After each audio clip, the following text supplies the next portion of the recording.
કાગડો, પોપટ, મોર આ બધામાંથી ચતુર કોણ? તો એના માટે આપણે એક વાર્તા જોઈએ. આપણે અત્યારે વાત કરી રહ્યા છીએ કાગડાની. કાગડો હજી સરસ મજાનું એણે જમણ લીધું, બાસુંદી ખાધી, પૂરી ખાધી, ભજીયા ખાધા અને હા, સરસ મજાના ગાંઠિયા ખાધા. હવે એને આરામ કરવાની ફરજ પડી. એક ઝાડ પર બેઠો આરામ કરતો હતો અને એકદમ એને તરસ લાગી, સખત તરસ લાગી. ક્યાંય રહેવાય નહીં, હવાય નહીં. આમ કરીને પાંખો ફફડાયા કરે, ક્યાંય એને પાણી દેખાયું નહીં.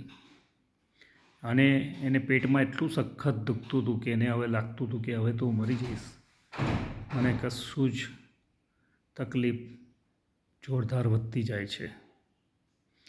આમથી આમ તે મોડવા માંડ્યો, પાછો ડાળખી પર બેસે, થાકી જાય, પણ પછી પાછી પાણીની તરસ લાગી હોય ને એટલે એને મોટિવેશન મળે, એટલે પાછો એ ઉડવાનું ચાલુ કરે. આજુબાજુ જુએ, પાણી ક્યાંય દેખાય નહીં. પછી થાકી જાય એટલે પાછું ઝાડની ડાળખીએ બેસે. થોડી વાર બેસે ને પછી પાણીની તરસ લાગી હોય એટલે એક મોટિવેશન મળે, એટલે પાછો ઉડવાનું ચાલુ કરે. આવી રીતે ઉડતા ઉડતા ઉડતા એક બગીચામાં આવ્યો. બગીચાની ડાળખીઓ પર બેઠો, સરસ મજાના રંગબેરંગી ફૂલો જોયા. મન પ્રફુલ્લિત થયું, પણ થોડીક ક્ષણોમાં મન વ્યાકુળ થઈ ગયું, કારણ કે એને તરસ લાગી હતી, પાણી પીવું હતું, પાંખો ફફડાય કરતો હતો.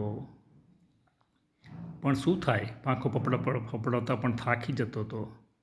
શું કરે? આમથી આમ ડાળખીઓ પર દોડ્યા કરે, પણ કશું થાય નહીં. થાકી જાય, પાછો બેસી જાય. હવે તમે સમજો કે પાછો તરસ યાદ આવે એટલે પાછો ઉડે, થાકી જાય, એવું બધું બહુ જ કરતો રહ્યો. ત્યાં એની એક નજર પડી કુંજા ઉપર, માટીના કુંજા ઉપર. બહુ ભારે કુંજો હતો. એ કુંજામાં કંઈક પાણી ભરેલું છે એવું એણે ઉપરથી જોયું. એને ચાંચ અંદર નાખી, પણ ચાંચ પાણી સુધી ગઈ નહીં. હવે શું કરવું? આમથી આમ ઉડતો રહ્યો. ત્યાં એની એક નજર પડી, એક જગ્યાએ કન્સ્ટ્રક્શન કામ ચાલતું હતું, પણ ત્યાં પાણી તો હતું નહીં. હા, પણ ગ્રીટનો ઢગલો પડ્યો હતો. પછી એણે કંઈક વિચાર આવ્યો, એટલે ચાંચમાં એક ગ્રીટનો દાણો લીધો, કુંજામાં નાખ્યો. પાછો થાકી જાય એટલે બેસે, પણ એને પાણીનું તરસનું મોટિવેશન હતું ને, એટલા માટે એ પાછો ઉડે.